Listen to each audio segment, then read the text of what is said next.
Merhaba arkadaşlar. Geleneksel girişimcilik eğitimi serimizin ikinci videosuyla sizlerleyim. Öncelikle hepinizin sağlığınızın ve sıhhatinizin yerinde olduğunu, iyi olduğunuzu umut ediyorum ve ayrıca bilgiye aç, azimli ve sorumluluk sahibi bireyler olduğunuzu umut ederek başlamak istiyorum.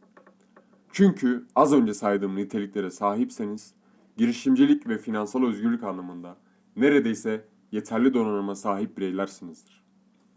Tek eksiniz işin en sıkıcı kısmı olan teorik bilgiler. Bunları da hallettiğinizde önünüzde hiçbir engel, hiçbir eksik kalmayacaktır. Gelin yavaş yavaş videomuza başlayalım. İlk videomuzda girişimcilik, girişimcilikte değer yaratma ve girişimcilik tanımlarındaki gelişmeleri incelemiştik. Şimdiki videomuzda işletme ve girişim, yönetim ve KOBİ kavramlarını yalayıp tutacağız.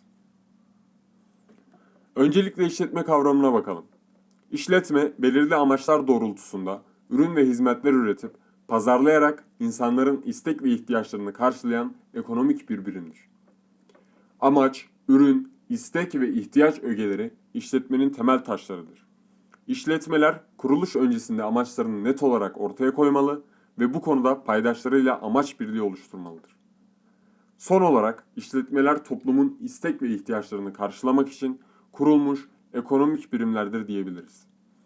Bir işletme karşılamak istediği ihtiyaçları iyi belirlemeli ve ihtiyaçlara uygun ürün ve hizmetleri üretmelidir.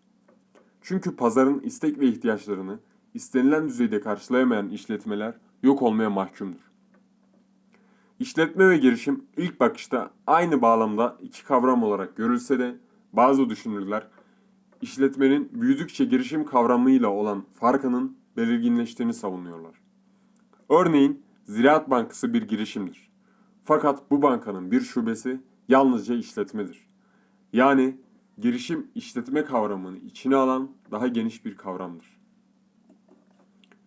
Peki yönetim kavramı nedir?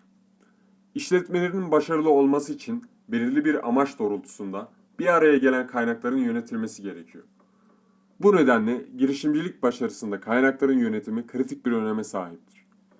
Kaynakların yönetimi, işletmenin ürün ve hizmet üretmesi için bir araya getirilen tüm canlı ve cansız varlıklar konusunda verilen kararlardır. İşletme kurulduğunda kimlerin işe alınacağından, ürün ve hizmetlerin kullanıcıya nasıl dağıtılacağına kadar pek çok konuda karar verilmesi gerekir. İşte bu kararların zamanında ve etkin şekilde verilmesi yönetim fonksiyonunun görev alanı içerisine girer. Bir yöneticinin işletme kaynaklarını etkin şekilde yönetebilmesi, bu kaynakları planlama, örgütleme, koordine etme ve kontrol etme becerisine bağlıdır.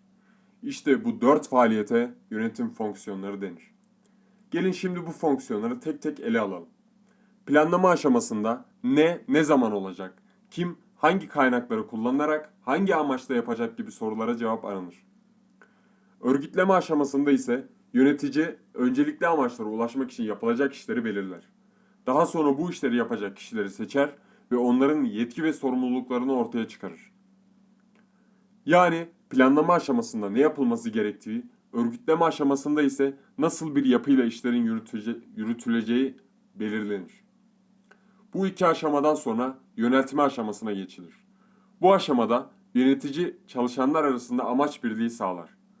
Bunun için yöneticinin çalışanların motivasyonunu yüksek tutması, onlara etkin liderlik yapması ve iletişim kanallarını iyi tasarlaması gerekir. Bu üç fonksiyon oluştuktan sonra başlangıçta hedeflenen sonuçlara ulaşıp ulaşılamadığını kontrol edilmesi, sapma varsa bunun nedenlerinin belirlenmesi ve bu bilgilerin yeni planlama sürecine geri bildirim olarak aktarılması gerekir. Bu sürece kontrol fonksiyonu denir. Kontrol fonksiyonu karşılaştırma, düzeltme ve önleme faaliyetlerini içerir. Son olarak çok sık duyduğumuz KOBİ kavramına bakalım. KOBİ küçük veya orta ölçekli işletmelerdir.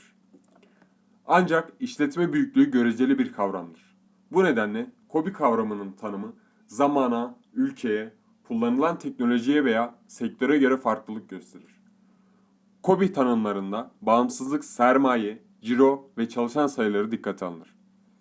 Ülkemizde geçerli olan KOBİ tanımı mikro, küçük ve orta ölçekli işletmeleri içine alır. Mikro işletmeler 10 kişiden az çalışan istihdam eder.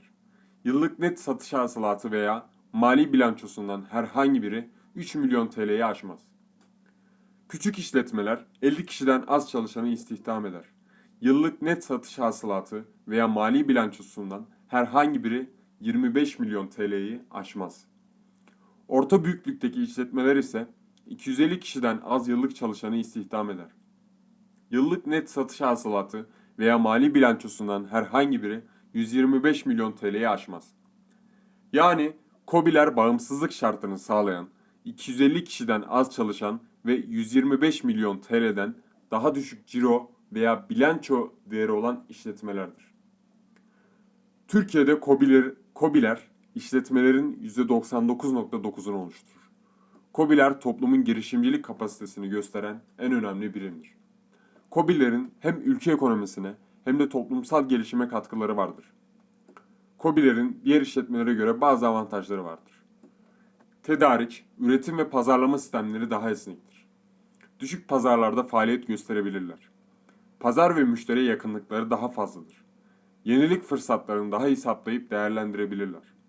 Teknolojik yeniliklerde daha verimlidirler. Çalışanların motivasyonunu arttırabilirler. Büyük işletmelerin bıraktığı boşlukları hızla doldurabilirler. Daha az bürokrasi vardır. Küçük birikimlerle kurulabilir. Teşvikli fonlardan daha fazla yararlanabilirler. Büyük işletmelerin tamamlayıcısıdırlar. Biraz da KOBİ'lerin dezavantajlarından bahsedelim. Bilgili ve tecrübeli personel eksikliği, üretim maliyetlerinin yüksek olması, büyük işletmelerin fiyat rekabetine dayanıksızlık, satış dalgalanmalarının yüksek olması, karar almada tek yöneticiye bağımlı olmak.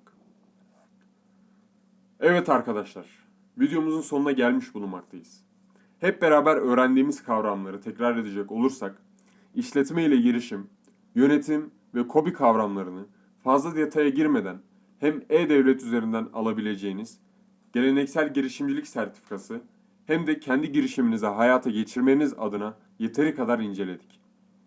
Anlayamadığınız yerler veya ekstra olarak edinmek istediğiniz bilgiler varsa yorumlarda belirtirseniz mutlaka elimden geldiğince cevaplandırmaya gayret edeceğim. Beğenilerinizi ve önerilerinizi merakla bekliyorum. Unutmayın ki bu eğitimle sizlere balık verme değil, balık tutmayı öğretmeye amaçlıyor ve sizlerle birlikte ben de yeni şeyler öğreniyorum. Sürçülisan ettiysem affınıza sığınarak sizlere iyi dileklerimi sunuyorum. Videomu yalnızca bugün yaptıkların bütün yarınlarını değiştirebilir sözüyle kapanışa getirmek istiyorum. Kendinize çok iyi bakın, esen kalın. Unutmayın, emek gösterilmeden elde edilebilecek hiçbir başarı yoktur.